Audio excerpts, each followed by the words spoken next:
What's up, Snorter Do crew? It's yours truly, Snorter Do. Right now, but get into Operation X-Force Hot Boy on the Run. Originally to a video bit on the screen, also my Twitter not be at top. It's your boy Snorter Do. Get it cracking. If you're new to the channel, make sure you subscribe. If you returning subscriber, with you heavy. Oh yeah, my boy.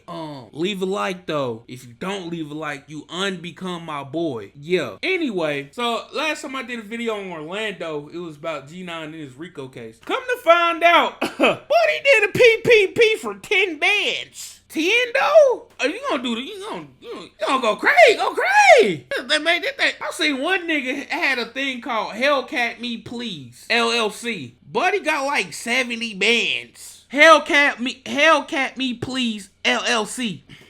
Okay, buddy. That nigga got a first class ticket to jail. Anyway, but yeah, come to find out he did a PPP, boy. I don't know what made him do some stuff like that.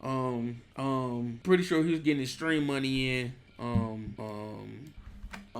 I had many times to do a PPP. I don't have no fucking employees. It's just me, Snore, myself, and I. So that's why I didn't do no PPPP or any other shit. You know what I'm saying? Even though I should get my LLC little paper plaqued up and put right here to let y'all know y'all supporting black businesses. You feel me? All right, let's get into the video, bro. Last month, Orlando rapper Glock 9 was involved in a Florida State RICO case, in addition to the 5 additional attempted murder charges the rapper is currently facing. Smith, who faces an attempted murder charge for a separate... See, that's Glock 9. This new nigga we got was Glock 50, nigga. Hey, but it's hot in this motherfucker. Y'all see I just wipe sweat off my forehead. See, when it's hot, I can't even think right. Bro, I'm turning on this AC, though. It's hot, bro. Fuck that. I'm up here trying to be correct and shit. Drive-by shooting denied any involvement in a gang during our phone call this week. But earlier this month, the Orange County Sheriff's Office announced a major gang investigation called Operation X-Force, which led to 34 people being hit with state RICO cases. The charges come after a 9-month investigation the police had done into the ongoing war between Glock 9's crew, AFNF, and 438, a gang affiliated with rapper HOTBOII. It was already announced that Glock would face state RICO charges, but now HOTBOII is wanted as well and is currently on the run from law enforcement. No. Let's take a closer look at this beef. He turned himself in, sir. I know when you recorded this. Okay, it's June, July. Okay, he turned himself in like a day or so ago. In the investigation, deadly war between 438 and AFNF has been going on for a minute, with both sides losing members and multiple innocent bystanders catching strays. The beef has gotten so violent that it's already been covered by the local news channel, and police announced months ago that they were launching an investigation into the war between the two gangs. On July 2nd, I forgot which moment where I said that's when these niggas should have known that these niggas was coming. I forgot which moment that was. Hold on, I'm about to go look that up. Because, bruh, matter of fact, I ain't about to do all that. Run them like... I ain't about to do all that. But niggas should have known. Niggas should have known. They should have known, bruh. The Orange County Sheriff's Office announced the results of their investigation in a huge RICO indictment of members of both AFNF and 438, as well as other local neighborhood gangs. The investigation was conducted in partnership with other federal agencies, including the FBI and ATF.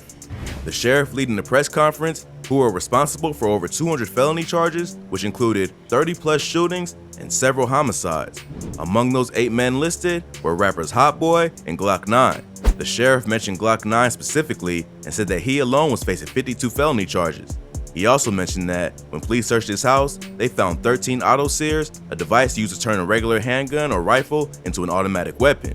According to the sheriff, the ability to convert a regular gun into an automatic greatly increases the chances that innocent bystanders are gonna get hit by a stray.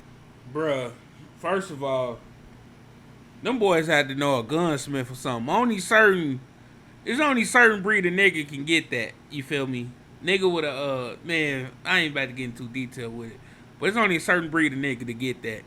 Pretty sure they was probably got off the street, if this is true, right? But man, them fucking, what? They had the auto switches? The click, click. They had them? Alright, yeah. No playing games with them, okay. Yeah. Bullet because the shooter has far less control over where all the shots are going.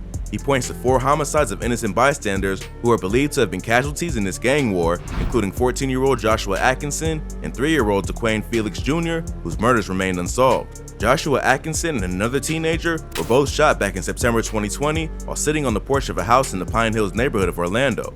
The other victim was critically injured but survived while Joshua passed away from his injuries. The killers were never caught, but police believe that the shooting was tied to this beef. DeQuane Felix Jr. was killed just a few days later inside his home on Drexel Ave, also in the Pine Hills neighborhood. Shots were fired into the home, hitting and killing DeQuane, who was only 3 years old. Police believe that several 438 members lived in the residence, which is why he got targeted, and the toddler was just another casualty.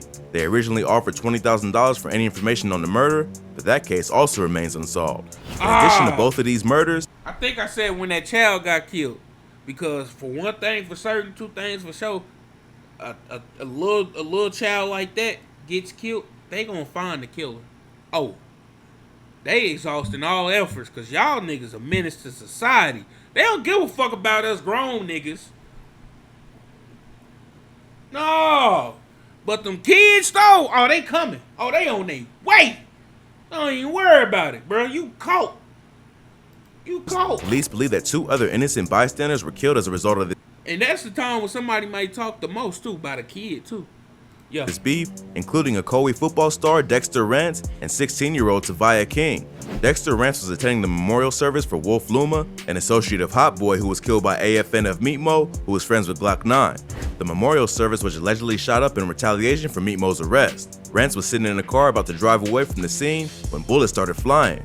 He got hit several times and passed away while going to the hospital. Rance was a promising wide receiver who had scored 15 touchdowns and ran up almost 2,000 yards in his football career at Ocoee High. He had committed to playing at the University of Louisville the following year and was only 1 month away from leaving home when he was shot and killed. His death shocked the community because he was not affiliated with either gang, but was simply paying respect to his friend Wolf, who was also killed in this deadly war. Tavia King was a 16-year-old girl who got caught in the crossfire of a gang shooting back in May 2021. Tavia and her friend were waiting to be picked up after a night out when her friend's brother drove by and offered them a ride. While he was on the way to drop them off, another vehicle pulled up alongside him and started shooting. Tavia was hit and brought to the hospital, where she later died from her injuries. Tavia happened to be the niece of Regina Hill, Orlando's police commissioner, who shared a post on Facebook after her death claiming Tavia was an honor student who wanted to become a veterinarian. Police later arrested 2 suspects for the murder, Anthony Barnes and Jacarius Simpson, and at the recent press conference, one of the officers conducting the investigation announced they had arrested a 3rd suspect as well. The press conference also revealed that several of the men wanted in the investigation are still in demand, including HOTBOII, who's currently on the run. HOTBOII is being charged with 1 count of racketeering and 1 count of conspiracy to commit racketeering. Racketeering refers to a broad range of crimes that include murder, kidnapping, extortion, drug crimes, and even gambling. We've seen the feds hit popular rappers affiliated with the streets with these kinds of charges before, including Bobby Shmurda, Casanova, and YFN Lucci, so it's nothing new. The RICO Act was created to convict mob bosses of crimes committed by people under them. More recently, it's been used to convict large national gangs and now smaller neighborhood gangs for creating illegal criminal organizations that profit from acts of violence. That way, they can pin the most popular rapper as the ringleader of the group and convict them of the crimes committed by their affiliates that they may or may not have participated in. Conspiracy is just an agreement between 2 parties to commit a crime in the future. So all they have to do is prove that HOTBOII or Glock 9 knowingly participated and profited from a lifestyle that was fueled by crime to convict them of the charge. So far, this is just a state RICO case and has not been picked up by the federal court system. State cases have a lower conviction rate than Fed cases, so it may be a positive for Glock 9 and HOTBOII. Although, the fact that the feds assisted in the investigation may mean that prosecutors have more than enough evidence to convict them. The investigation is still developing, and many of the subjects are still on the run, including HOTBOII. It seems like only a matter of time before the rapper turns himself in, considering he's a pretty popular rapper at this point with a very distinct look. It would be tough for him to just flee the country and never return again, although anything is possible. Hopefully, he met with his attorneys and is preparing to turn himself in, because even if he beats the case, he'll likely be fighting it for a while. The wild thing is, before all the drama, Glock 9 and HOTBOII were cool. Way before they started terrorizing the city, they used to chill together and even recorded a song called Hooligans with LBP Pootie. HOTBOII started off in the streets and was locked up for breaking and entering back in 2016 and spent 2 years in a juvenile detention center. The rapper was making music since 7, started releasing music online with the help of his mother the same year he got locked up. While he was behind bars, he decided to take music more seriously and began to focus on his songwriting and rapping skills. But while he was in juvie, his former friend, Glock 9, would start building a buzz of his own. His breakout track, Jail Hizzy Blues, debuted on Worldstar in 2018, and he followed up with tracks 10% and 223s featuring YNW Melly not long after. The rapper quickly signed a deal with Cash Money Records and even was compared to Kodak Black, the king of Florida rap. They shelved that boy. They ain't do nothing with him. Many do nothing with him. thought that Glock 9 would be the next hot rapper out of Florida, and for a while, he was on top of the world. But when his old friend HOTBOII was released from jail in 2018, he was determined to be the king of Orlando, and things took a turn for the worse. Once free from jail, HOTBOII was quickly releasing singles like Life of a Dog and YG's. But on April 20th, 2020, his close friend Wolf Luma was killed at a house party by AFNF Meatmo, which inspired his breakout single, Don't Need Time. The video was filmed at Wolf's funeral and ended up with more than 24 million views in the first few months. The track was so popular that it was remixed by one of the biggest rappers in the game, Lil Baby, and sent HOTBOII into the spotlight. But as both rappers were blowing up, jealousy over success and anger from the recent deaths occurring on both sides would force them to get deeper and deeper into the beef. After unsuccessfully trying to get revenge on 438 at Wolf Luma's funeral and accidentally hitting Dexter Rents, AFNF would attempt a more targeted hit and go after HOTBOII's friend and right-hand man, Van Sean Sands. On July 7, 2020, a group of AFNF affiliates planned a drive-by shooting on the house where Sands was staying. Sands was armed at the time and started firing back, killing AFNF Baby Joker. Even though police believe that the shooting was in self-defense, they still arrested Sands for possession of a firearm as a convicted felon. They ended up tracking him down and swarming him in a parking lot of a mall almost a month after the shooting. When police arrived, Sands immediately surrendered, but some of the people he was with took off running. One of those men was 22-year-old Salatis Melvin, who was chased and eventually shot by police, even though he wasn't guilty of anything. Melvin ended up dying from his injuries, which sparked accusations of police brutality as the shooting took place just a few months after the killing of George Floyd. Melvin was a friend of HOTBOII, and the video for the Don't Need Time remix featuring Lil Baby included news footage from the shooting and focused on the topic of police brutality. The rapper dropped his mixtape Cut the Fan On in May 2020 and has continued to collaborate with major artists in the game like Polo G and Future. Unlike his rival Glock 9, HOTBOII tried to keep a low profile and avoid getting himself involved in the beef. In an interview with DJ Vlad back in September 2020, the rapper denied that he even knew who Glock 9 was, and there was no beef between them. And you kind of have these beefs or whatever else, and it's usually not based on it's usually just based on competitiveness and people. Nah, I ain't competing with nobody though. You wanna know who I'm competing with? I'm gonna really tell you who I'm competing with. Who's that? Deep down, don't tell nobody, okay? Don't tell nobody. I'm not gonna tell anybody. This is between you and me and all the people that are watching. All right. I'm competing with myself. That doesn't mean he wasn't aware of what was. I just got done watching Fredo Bank interviews, bruh. Oh shit, bruh. Hey, listen. Boy, them boys are good. That boy good. You hear me? Yeah, that boy good on how he answered this shit. Cause Vlad trying to twist some shit up, trying to get some good clickbait titles off that nigga. I wish the best for him. I've been in that situation. I wish the best for him. Not saying he probably don't, not saying that he don't mean that shit sincere. If he do, if he don't. But what I'm trying to say is, though, that nigga Vlad was looking for them. Yes, he wasn't giving them that shit, bro. Was going on in the streets, but it shows that he knew how to keep his mouth shut about beef and deal with the media. At this point, the rapper's strategy was working pretty well. He got out of Orlando and was focused on collaborating with all the hottest artists in the game and building a bigger name for himself than his rival. Even though Glock 9 blew up first, the rapper has slowly been losing momentum since he continued to get arrested for more and more serious charges.